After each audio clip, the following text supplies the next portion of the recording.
What happens when you take the premise of The Lion, the Witch, and the Wardrobe and combine that with the English Bard himself? Well, you get William of the Wardrobe. On Julia's 12th birthday, after watching Romeo and Juliet with a friend, she finds a girl in a fancy dress coming out of her closet wardrobe? Whatever it is. Julia seems to take the weirdness all pretty well since she starts chatting up with this well-dressed girl. But it isn't too long until this well-dressed girl is revealed to actually be a pretty teenage boy with beautiful blue eyes. This again, Julia seems to take pretty well, even to the point of letting him take a nice hot shower, lending him the use of her father's pajamas, and getting him a glass of orange juice on top of everything else. This seems to be the start of a beautiful friendship between the time-traveling boy and Julia, because he also helps her rekindle her friendship with her old childhood friend and literal boy next door, Hunter. After all that, as thanks, Julia gave William her treasures, which she has collected over the years. Chocolate, ribbon, seashell, and other knickknacks. William seemed to have been moved by her generosity even after telling her that he was actually using said wardrobe to go around stealing jewels for the con man that had found and raised him. Soon enough, Julia fell asleep, and she was all alone the next morning. For the next 3 years, she and Hunter continued talking to each other.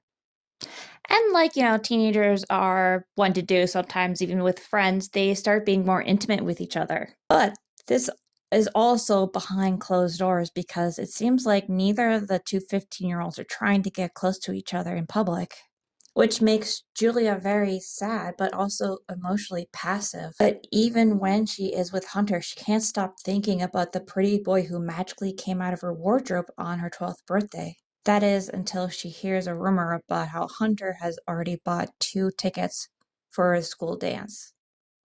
Julia is secretly hoping that he would ask her. She becomes disappointed when he asks another girl, to which she accidentally walks into seeing at school. Now, if this wasn't enough of an emotional whammy for Julia, William comes bursting out of the wardrobe asking her if he should marry this woman named Anne Hathaway.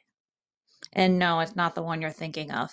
These are the first 10 chapters of this story on Manta. It seems to be oozing with this strange charm of a story that might make you feel like you are reading your first Portal Adventure novel from when you were 10 years old. All 3 of the named characters, Julia, William, and Hunter, seem to have all grown up with not great households, parents fighting, or just bad influence with the case of William, considering why he was climbing into the wardrobe for a con man that raised him.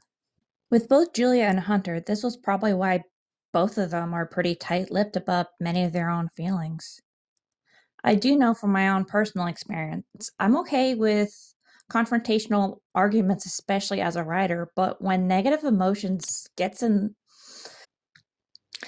a way, sometimes it's just easier to shut down all emotions and thoughts just to make everything better again.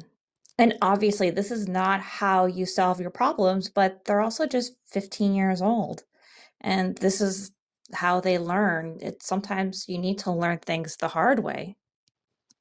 And a lot of times when you have to learn a lesson the hard way, it's sometimes the best way for something to stick. So people will get hurt, but that's okay because you will survive. And hopefully these two learn their lesson as the story progresses. Fear of rejection also feels like it's another hidden theme in the subtext, but again, more of the story needs to be seen to make a true assessment. The art style is light in color and in the contours of the lines drawn. It helps elevate the charming aspect of to make it seem more too precious. This art style was most likely chosen because it helps emphasize the innocent nature of the story with how trusting Julia is and just how wide-eyed she is at this boy who just came out of her closet. The art style reminds me a lot of I Raised a Black Dragon in the soft colors and soft contour lines, and also available on Manta. It is definitely an interesting choice stylistically, and I hope in the future it helps bolster the type of story they're trying to tell.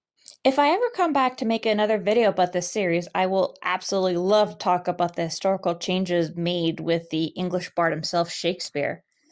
And with this personal history and other things, I am running out of time, so I will give my final thoughts. So far, this story gives me warm feelings, but also foreshadow sad plot elements befalling our three named characters, with Hunter possibly being too scared or too immature to want to, reveal his feelings to Julia. Julia almost seeming like she has decision paralysis about her feelings and how she wants things to be like.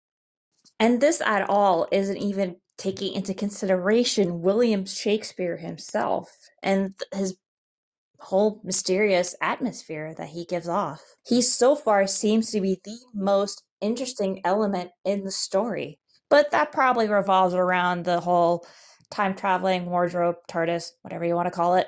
If you enjoy portal fantasies with historical characters, then I cannot recommend William of the Wardrobe enough. With this slow burn of a story, I am looking forward to watching the characters learn and grow. I highly recommend going over to Amanta either on the app or on the website and reading the story for yourself. Always support the official release of any stories you come across, and especially if you enjoy it. We who make, entertaining stories and also like making pretty things to look at, we need to be paid because we can't make it otherwise. Help creators such as ourselves be paid for our work so we can continue making these for you. What I would love best is to be able to share these stories with you and hopefully help spread them out to everyone who would love to experience them themselves. And I am extremely happy to do something like that. And I hope you have an awesome day. But before you go, you don't need to, but I would appreciate if you like, comment, or subscribe, or any of their combinations to help me grow my channel. Have an awesome day, you guys.